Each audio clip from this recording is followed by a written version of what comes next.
नमस्कार।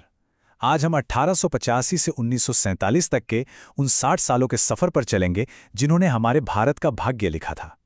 देखिए, ये कहानी सिर्फ इतिहास की किताबों के पन्ने नहीं है। ये हमारे पुरखों के संघर्ष, उनके बलिदान और उनके अटूट इरादों की विरासत है।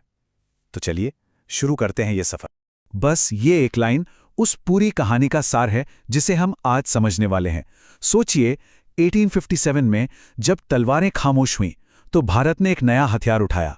अब जंग मैदानों में नहीं लड़ी जानी थी, बल्कि कागज पर, सभाओं में और करोड़ों लोगों के दिलों में लड़ी जानी थी। तो आज़ादी की लड़ाई का जो पहला चैप्टर था ना, वो तोपों और तलवारों से नहीं लिखा गया। नहीं, वो लिखा गया था कलम और याचिकाओं से। ये वो दौर था जब देश भर की बिखरी हुई आवाज़ें पहली बार एक साथ मिलकर एक राष्ट्र की आवाज़ बन रही थीं। तो हुआ ये कि प्रेस, शिक्षा और रेलवे, इन चीजों ने पहली बार पूरे भारत को, आप सोचिए, एक धागे में पिरो दिया। और इसी माहौल में जन्म हुआ इंडियन नेशनल कांग्रेस का। अंग्रेजों को लगा चलो बढ़िया है, एक सेफ्टी वॉल मिल गया, मतलब एक ऐसी जगह जहां हिंदुस्तानी अपना गुस्सा शांति से निकाल सकें, ताकि 1857 जैसा कोई और विद्रोह ना हो।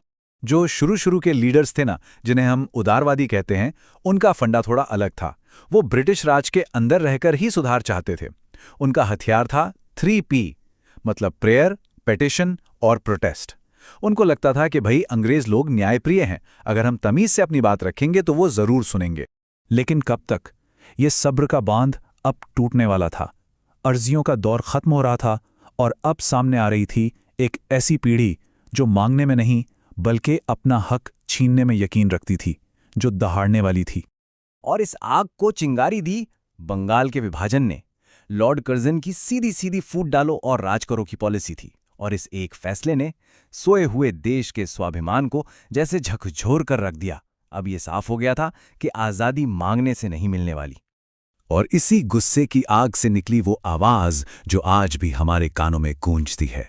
बाल गंगाधर तिलक की इस एक दहाड़ ने पूरे देश में नया जोश भर दिया। अब बात सुधार की नहीं थी, बात थी स्वराज की, मतलब पूरा राज हमारा। इस नई आग को मशाल बनाकर आगे बढ़े लाल बाल पाल की तिकड़ी। इनका रास्ता अर्जियों का नहीं, सीधी एक्शन का था। और सोचिए, विचारों का ये टकराव इतना बढ़ गया कि 1907 में सूरत में कांग्रेस ही दो हिस्सों में टूट गई। एक तरफ नरम दल, दूसरी तरफ गरम दल।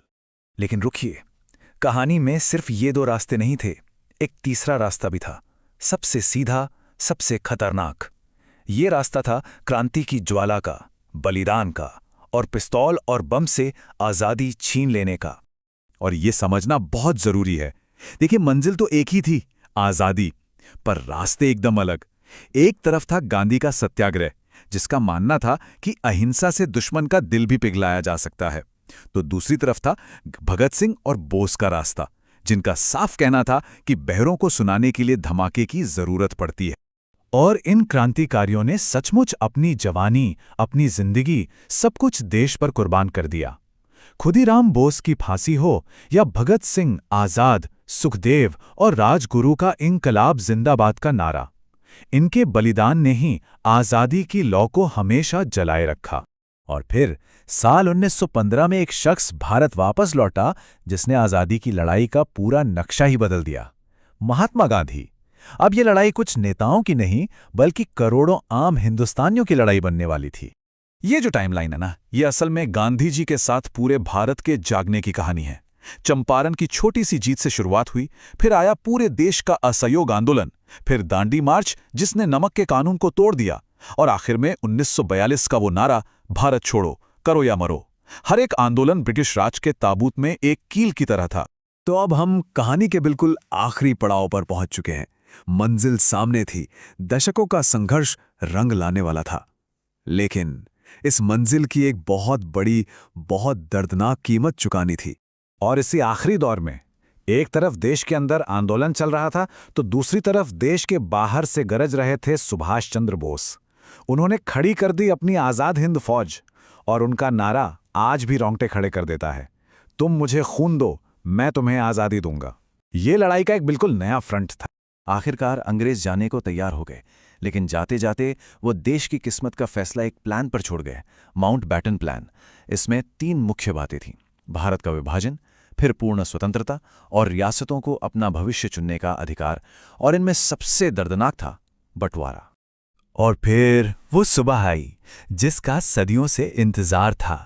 15 अगस्त 1947, आधी रात का वक्त, जब सारी दुनिया सो रही थी, तब हिंदुस्तान ने आज़ादी की हवा में पहली सांस ली।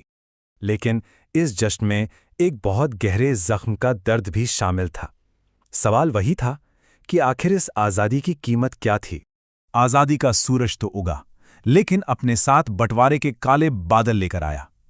मुस्लिम लीग की पाकिस्तान की मांग मान ली गई और देश 2 टुकड़ों में बंट गया। नतीजा, इतिहास का वो सबसे बड़ा, सबसे खौफनाक विस्थापन और दंगे। तो सवाल ये उठता है कि उदारवादियों की अर्जियों से लेकर गरम दल की दहाड़ तक, क्रांतिकारियों के बलिदान से लेकर गांधी जी के सत्याग्रह तक, ये जो पूरा 60 साल का सफर है, ये आज के भारत को कैसे बनाता है। हमारी आज की जो आज़ादी है, उसकी जड़ें इसी इतिहास में हैं, और इस पर सोचना हम सबके लिए बहुत ज़रूरी है।